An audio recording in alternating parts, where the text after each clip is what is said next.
রান্নাঘরে আবারও আমি ফিরে আসলাম নতুন একটা রেসিপি নিয়ে, চিকেন কারি।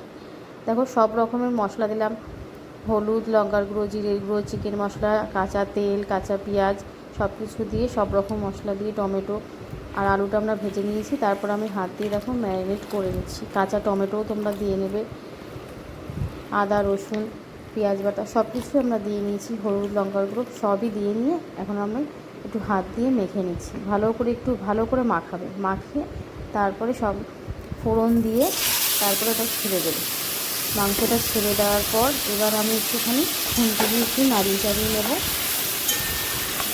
দেখো, দেখতে পাচ্ছি আমি নাড়াচ্ছি, খুন্তি দিয়ে একটুখানি ভালো করে নাড়িয়ে নিয়ে লো টু মিডিয়ামে গ্যাসটা রাখবো। রেখে একটু চাপা দিয়ে কিছুক্ষণের জন্য রেখে দেবো। কিছুক্ষণ পর আমি দেখো ফিরে আসছি। দেখো, কিছুক্ষণ পর ফিরে আসার পর চিকেনটা মোটামুটি 50% হয়ে গেছে। এবার আমি একটু আলু ভাজাটা আর কি দিয়ে নিলাম, অ্যাড করলাম। আলুটা দিয়েও আমি আবারও নাড়াচাড়া করে আবারও আমি একটু ঢেকে রাখবো। আসছি দেখো আবার ফিরে, আবারও আমি লো টু মিডিয়ামে ঢেকে কিছুক্ষণ রেখে দেবো।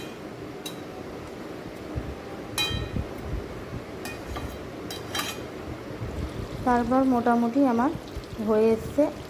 আমি একটু গরম মশলা মানে শাহি গরম মশলার গুঁড়ো, তোমরা যে যেটা ব্যবহার করতে চাও দিয়ে একটুখানি সামান্য একটু জল দিয়ে আবারও ঢেকে দেবে। দেখো, ফিনিশিং লুকটা আমার দেখতে, জল দিয়ে তারপরে কিছুক্ষণ ফুটানোর পর এরকম আমার লুকটা হয়েছে। দেখে তোমরা বলো, অবশ্যই বলবে যে কেমন হয়েছে। আবারও আমি ফিরে আসবো, অবশ্যই তোমরা ট্রাই করো।